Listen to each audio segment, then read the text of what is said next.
Hello everyone, welcome back to my today's session. Dear learners, I come back here to spend a few moments with you with an important topic, which is narration. In last class, I talked about a lot of things about narration. That was part 1, and today's that is part 2.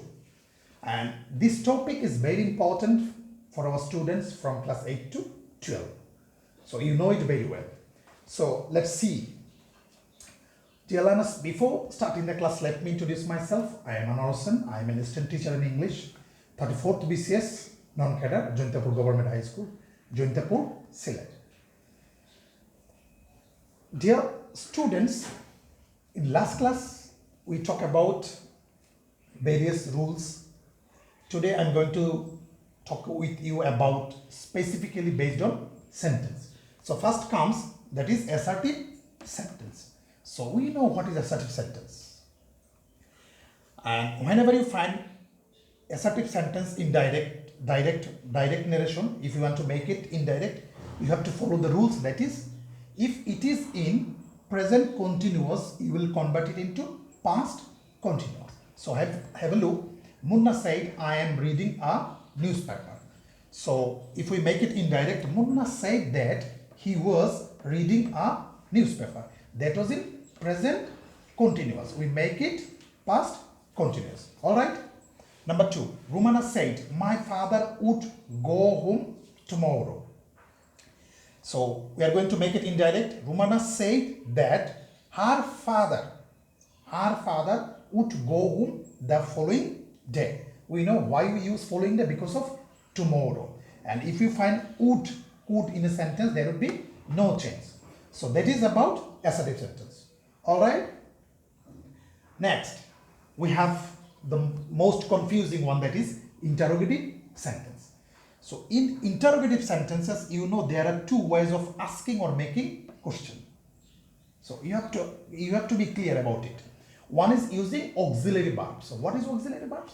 Am, is, are, was, were, do, does, did, have, has, can, may. That is within bracket. That is auxiliary verbs. And the other one is using WS question. We know WS questions. Who, which, what, how, where, how. This. You can make questions following these two structures. Number 1, that is you can take the help of am, is, are, was, were. That is auxiliary verb, and the other one is WS questions. So for auxiliary verb, you have to follow a specific structure. That is, we will take first subject, okay, then we will take asked or inquired of.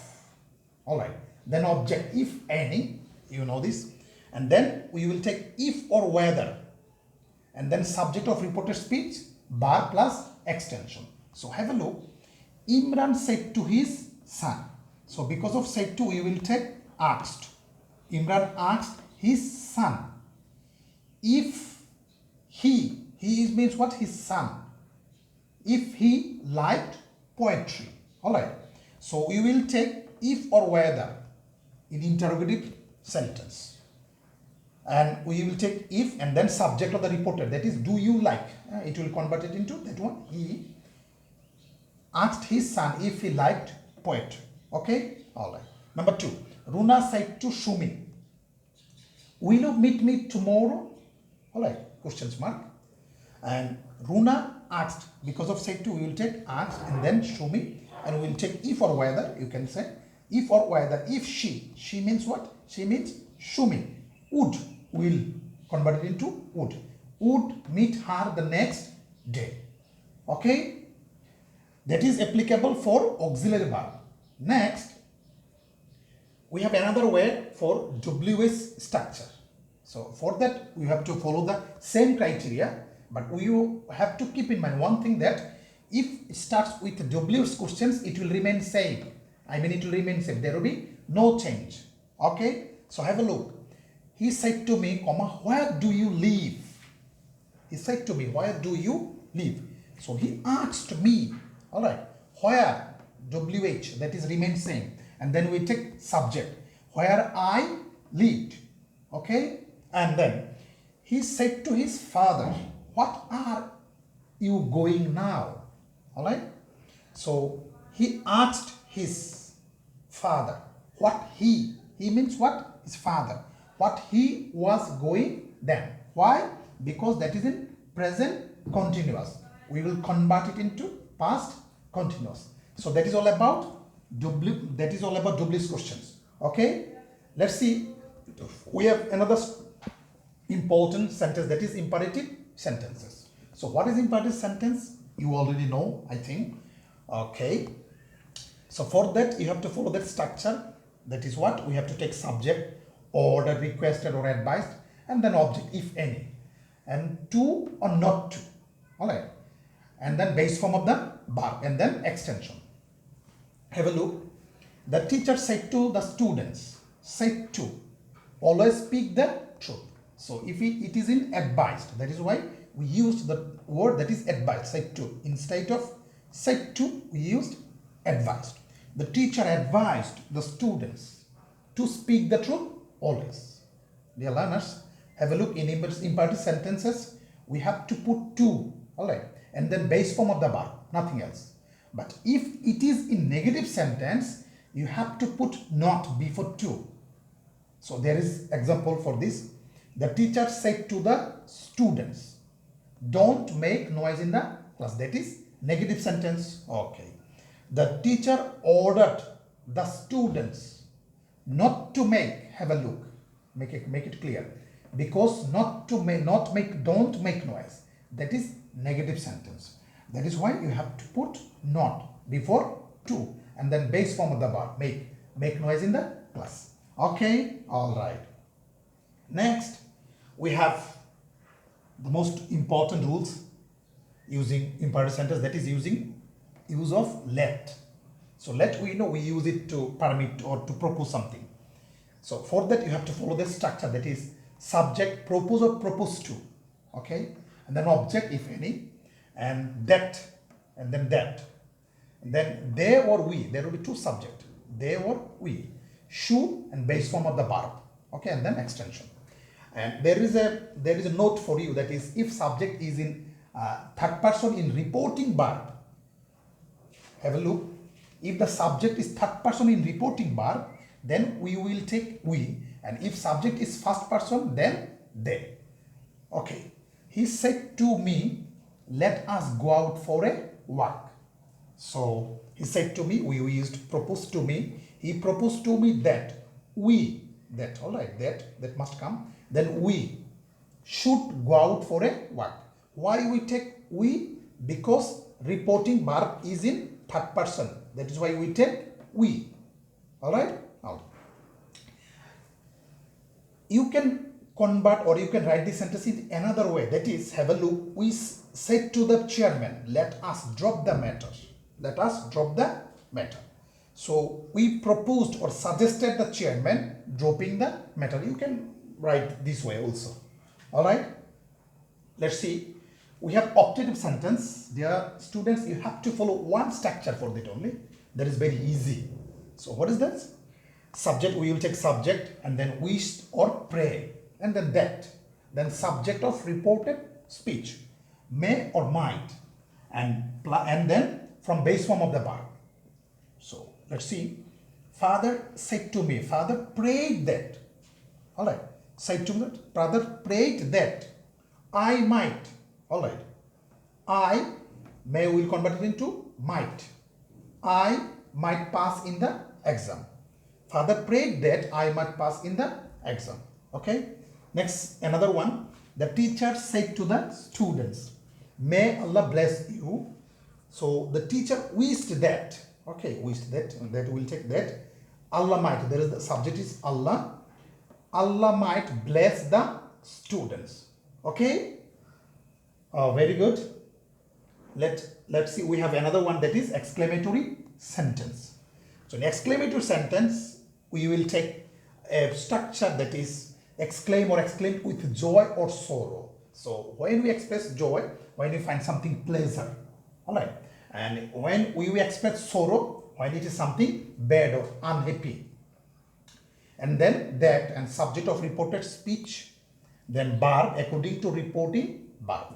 and very or great an adjective and extension. So I have seen the students said, "Hooray, we have won the match." The students said, "Hooray, we have won the match." So the students exclaimed with joy. Hooray, we know we use this when we played well, when we have done well in our exam.